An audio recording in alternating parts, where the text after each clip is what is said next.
అందరికీ కూడాను 77th republic day wishes to all my dear and dear. ఇది మా కాలేజ్ NRIITలో ఫ్లాగ్ హోస్టింగ్ అనమాట. సో స్టాఫ్ అందరం కూడా అటెండ్ అయ్యాము. ఫ్లాగ్ హోస్టింగ్ అనేది చాలా బాగా జరిగింది. అండ్ ఈ సందర్భంగా నా చిన్ననాటి జ్ఞాపకాలని మరొకసారి మీతో షేర్ చేసుకుంటున్నాను అనమాట. సో అప్ టు 6th నుంచి 10th వరకు ఫ్లాగ్ హోస్టింగ్ అప్పుడు మాకు స్కూల్లో బ్రిటానియా బిస్కెట్స్, ఆశా చాక్లెట్లు ఇచ్చేవారు అనమాట. అవి తింటూ వాటి గురించి ముచ్చట్లాడుకుంటూ వచ్చిన రోజుల్ని మర్చిపోలేక మీతో షేర్ చేసుకుంటున్నాను. అండ్ మనందరికీ తెలుసు రిపబ్లిక్ డేని ఎందుకు సెలబ్రేట్ చేసుకుంటామని.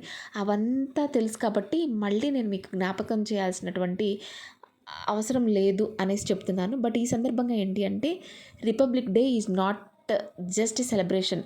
వీడియోలు పెట్టడం వల్ల కానివ్వండి, పోస్ట్ చేసుకోవడం వల్ల కానివ్వండి, వాట్సాప్ స్టేటస్లో పెట్టుకోవడం వల్ల కానివ్వండి, సెలబ్రేషన్ మాత్రం కాదు ఇది. It's a reminder to responsible, united and proud citizens of India.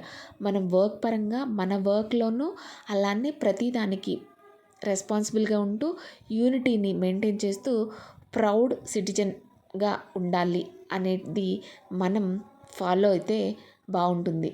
మనం ఉన్న ఆర్గనైజేషన్ని మంచి పొజిషన్లోనూ ఉంచగలుగుతాము, మనము ఉంటాము. మనం మంచిగా ఉంటే మన ఆర్గనైజేషన్ బాగుంటుంది, మన ఆర్గనైజేషన్ బాగుంటే మన కంట్రీ బాగుంటుంది. ఇంతకు మించి మనం ఈ రిపబ్లిక్ డేకి రిజల్యూషన్ని ఇంకేమైనా తీసుకుందాము అని మీకు అనిపిస్తే తప్పకుండా షేర్ చేయండి.